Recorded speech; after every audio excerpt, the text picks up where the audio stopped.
Hello my Faye, welcome to Mai's Moment, the best channel for makeup and hair tutorial and also products review. Today I'm going to share with you an easy makeup routine that you can use it every day for a beginner, so let's get started. So the first thing that I'm going to do is prep my skin, so I'm going to apply serums all over my face. The products I'm going to apply is from Sephora, and this is going to help minimize my pores. This is the third day that I have used these products, and definitely I can see an improvement on my pores, and automatically whenever you apply it in the morning and the day, it's like it sucks all the pores in, so it's going to make it less visible. And the most important thing for skincare is moisturizers. I enjoy this moisturizers because it's really light and also apply really thinly on my skin. So it's going to help it be hydrated, moisturizing, and it's not going to make my skin dry throughout the day, even when I apply makeup. Lastly, and very importantly for skincare, is apply your favorite sunscreen. So I'm going to apply this sunscreen. It does have a little bit of white cast, but if I keep rubbing it in, it's going to disappear. And I love how it's very lightweight and it feels like it's nothing on my skin, but I know that I get the good benefit and the protections. I know that I have a lot of pores showing on my T-zone, which means that at my forehead, my nose, and also across from my cheek is the area that need attention. So I'm going to apply majority of the products there, and gradually I'm going to blend it on the side of my face. Drawing my eyebrows is a must, so I'm going to start off drawing an outline first. So I like to do it on the bottoms, and gradually I will work on the top. At the highest point, I will drag it all the way down, connected to the ends. Instead of filling in at this point, I'm also going to work on the other sides, making sure that both of them is symmetrical, because first of all, our face is not symmetrical, so we are trying to best to frame the face first. Once I am happy with the outline, so I'm going to start filling in. At the ends, I barely have any hair, so that is going to be the most colors and the most concentrated part of the eyebrows, and gradually I'm going to build up toward the top. You want a softer looking eyebrows on the top to make it more natural. That's why I'm using a spoolie to brush out the colors, and this is going to help to soften up the look. At the beginning part of the eyebrows, as you notice, I'm drawing the color lightly just to add some colors and going back with the spoolie to brush it out to soften up the look. Our goal is to create an ombre effect. That's why at the beginning it's going to be lighter and at the end it's going to be darker. And here's the comparison when I fill in my eyebrows.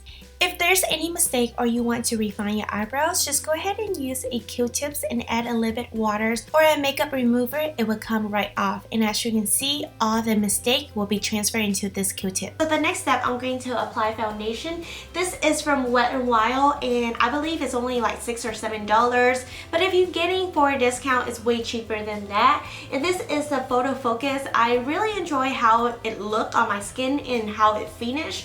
And by the way, this is a little bit darker than my skin, so I always have to mix with a lighter foundation for it to work. So that's why I decided to get a new bottle, and this is in a shade that is lighter, so I'm not sure how it's going to work on my skin. And then this is a matte finish. I enjoy matte finish because I am combination skin, so which means that my T-zone is always shiny, and I don't like that.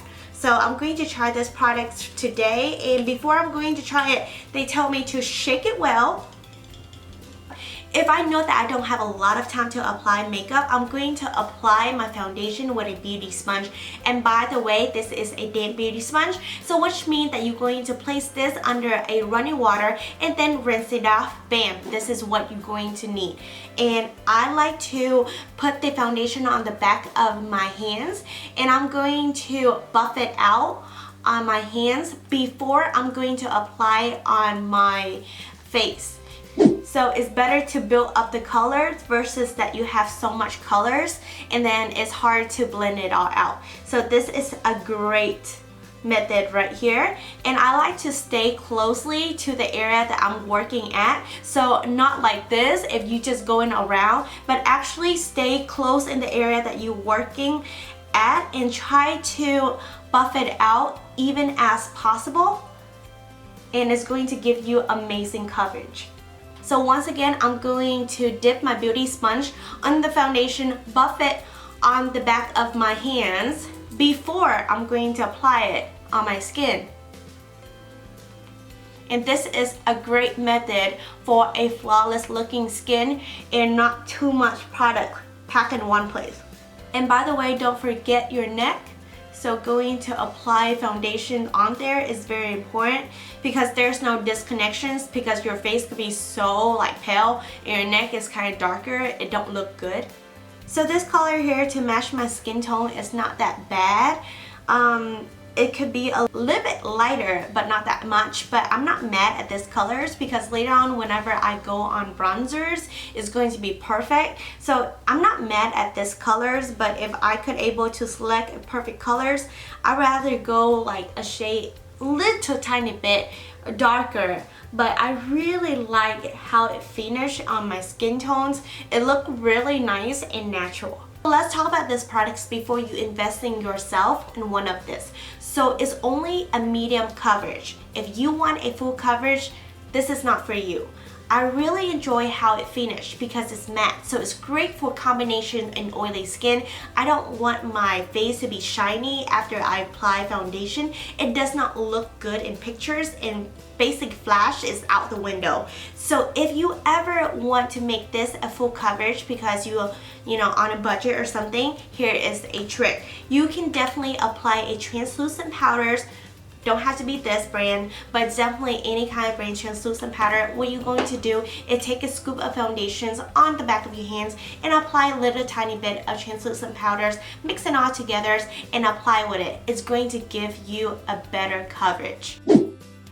I'm going to highlight my face using a Tarte Shape Tape in the colors light neutral. You want the color to be 1 or 2 shades lighter than your foundations. I'm going to place 1 mark under my eyes and 1 on the side. This is enough to highlight my under eyes. And then I'm going to go ahead and draw a line to highlight my forehead and my nose. I'm also going to draw on my cupid bow and lastly on my chins. And those are the areas that are going to cast the most light whenever the sun directly hitting you on your face. With the damp beauty sponge, I'm going ahead to blend it out on the bottom of my eyes. If you have dark circles or a wrinkle under your eyes, this method is going to help to minimize those fine lines. Just use a stippling motions and stay close to the area that you want that part to be blending out. And it does take a little bit of time, but once it blends out really well, it's going to look flawless. Once again, whenever you blend in concealers under your eyes, you want to start at the inner corners and gradually blending out to the side and keep blending until there's no more harsh line. Actually, today is my second day recording this because yesterday, whenever I look at the footage, I look so muddy and so dark because of the clouds. Yesterday was like rainy, and that's why the colors did not turn out well. I like to use a natural lighting so you can actually see what the true color is about. Whenever I'm using a studio light, it could change the colors of what it really look, and that's why I prefer to do a natural lighting when I do makeup for you guys.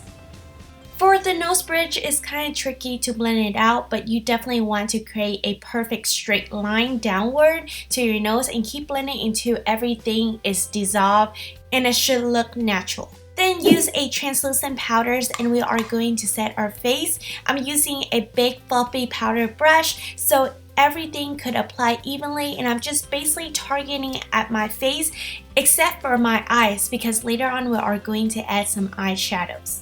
It's important to set our face because nothing going to shift or move throughout the day, and also it's going to absorb all those oil from your face if you have combination to oily skin. This is how I get my eyeshadows on fleek, is that I'm going to use a Scotch tape and I'm going to peel out a piece, place it on my arms so I can take out the first and second layer of the adhesive. So whenever I place it on the edge of my under eyes, it's not going to pull as much and it's going to give a perfect edge. Then placing the Scotch tape on the outer rims of your eyes along the side of how your natural shape if you were drawing a cat eye. As you can see, the length of a Scotch tape is different, but to tell you the truth, it's not the matter of the Scotch tape length. It's really how you're going to place it to make sure that whenever you're drawing the black eyeliner, it's going to be symmetrical. If you are looking for a great natural eyeshadow palette, then I recommend this one. There are 6 colors in this palette and it's a great size for you to carry around in your purse or whenever you are traveling. And the color is absolutely amazing, easy to blend and buildable. I'm going to pick the lightest shade of the palette, and this is a matte colors, which is perfect because I want this to be my base. I don't want to add any shimmer when I start at the base because it's harder to take out, but when you are starting with a matte, you can definitely add on shimmer later on if you want to. Since this is for a day look, I want to keep everything natural, so I'm going ahead and using a smaller brushes and dip in this caramel colors. And basically right now I'm just creating an outline of my natural crease line. It is important to use a smaller brushes to do an outline, then later on whenever the process of blending you want to use a bigger brush. But right now I'm just creating a perfect outline how I like the intensive colors going to lay at. Since I have a model lid, my crease is not prominent, but if you're able to see your crease, that will be your guide. So go ahead and trace that outline. Your goal is to have the darkest colors on the outer corner and gradually blending out the left colors to the mid sections. Now grab a bigger blending brush. What you want to do is tracing over the same outline, and what you want to do is bring it up toward the top a little bit more and keep blending it until there's no harsh line. After blending, if you realize the color is too light and you want to add a darker color, use a smaller brushes as before and trace out that outline and adding in more color. But don't grab the bigger blending brush to add more colors. That is just going to help you with blending out those harsh lines. A lot of people make this mistake and thought it is appropriate just to go ahead and use the blending brush to add more color to intensify the look. What happened instead is going to smear out in a different area that you don't want the color to spread. To add a little pop into my eyes, I'm going to use this color shimmers, and what I'm going to do is basically trace out on the area that is under the crease line. As you can see, there is a crease line that divides into two. I'm just go ahead and add those shimmers in that area and not anywhere else. Then grabbing a bigger brushes, now you want to blend it in just to make sure there's no harsh line.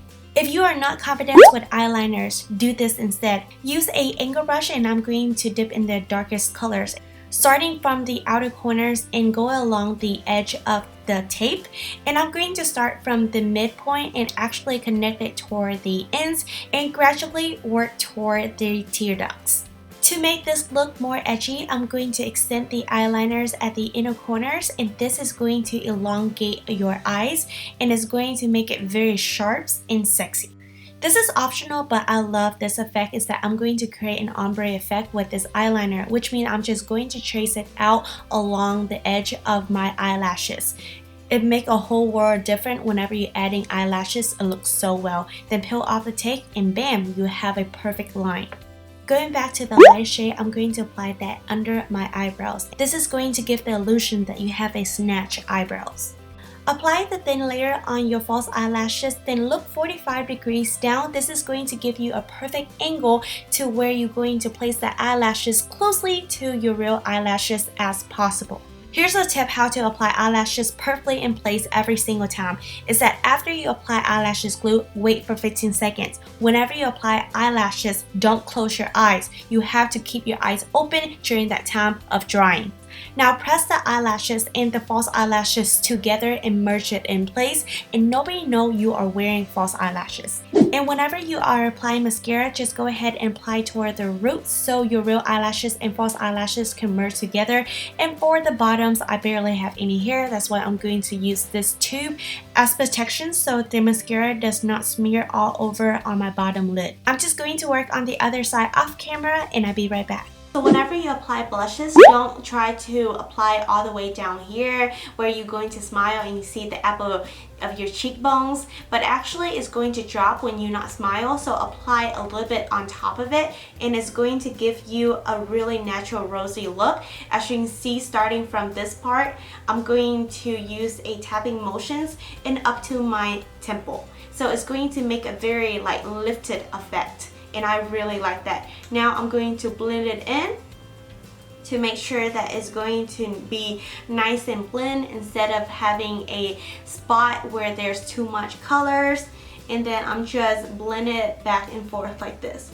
So I'm going to add some structures to my face, and I'm going to scope it out using the Hoola Benefit. And by the way, I'm in love with this Morphe E4. I love how it's angled so I can really get a snatch scope.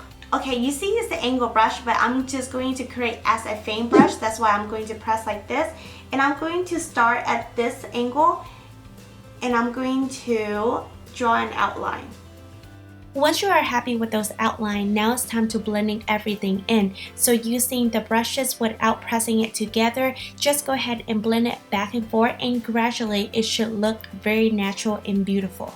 Keep in mind whenever you're doing makeup is that you want to build up the colors. Rather, grabbing too much colors and try to take it off later on is going to be such a hassle. Also, adding bronzers along your hairline, because that's where the natural shadow is going to cast upon your face, and it looks so great in pictures because it's going to create a 3-dimension. Another place is very important to add bronzers is under your chin, and this area right here is going to create a very sharp V line. That's what all women want, and this could be achieved through makeup. Not everybody needs a nose contour, but especially for me, since I have a flat nose, there's no bridge at all, and I have a wide nostril. So this technique is a must when I do makeup because it's going to make my flat nose that look like I have a nose job. Can you see the difference on one side when I contour my nose? On the other side is pretty flat, so I'm just going ahead and trace it out very similar to the other side. If you want to learn how I contour my nose, here's a video for that, but for this video I'm just going to fly through. Also, I just want to let you know not every nose is created equal, so if you have a different nose than mine, you cannot use my technique, but you were able to learn the basic. And by the way, it does take time, so through practice you're able to get better at it, and eventually you will find your own method and technique how to create a perfect nose contour, especially for you. I love highlighters because it's able to give me the effect that I have higher cheekbones because my face is oval, and through this method I was able to elongate my face. Apply highlight on the bottom of your eyes and on the side. This is going to give you amazing effect when you're turning left to right. If you want the lipstick color to last longer, then go ahead and trace out your lips with a lip liners. And I have to admit, this is one of my favorite lip liners. It is so smooth and easy to apply. Also, the color is absolutely amazing. Then I'm going to apply this lipstick colors on top, and I don't know why it pairs so well, and it reminds me of the colors Kim K usually wear all the time. And lastly, adding some setting spray to lock everything together so you can look beautiful throughout the day. I hope you found those tips helpful. There's another tip video waiting for you to click. Don't forget to subscribe, ring the bell for more notification, and be part of the family. If you have any requests, concerns, or comment, definitely comment down below because I love to read them. And as always, love yourself, stay motivated, peace out.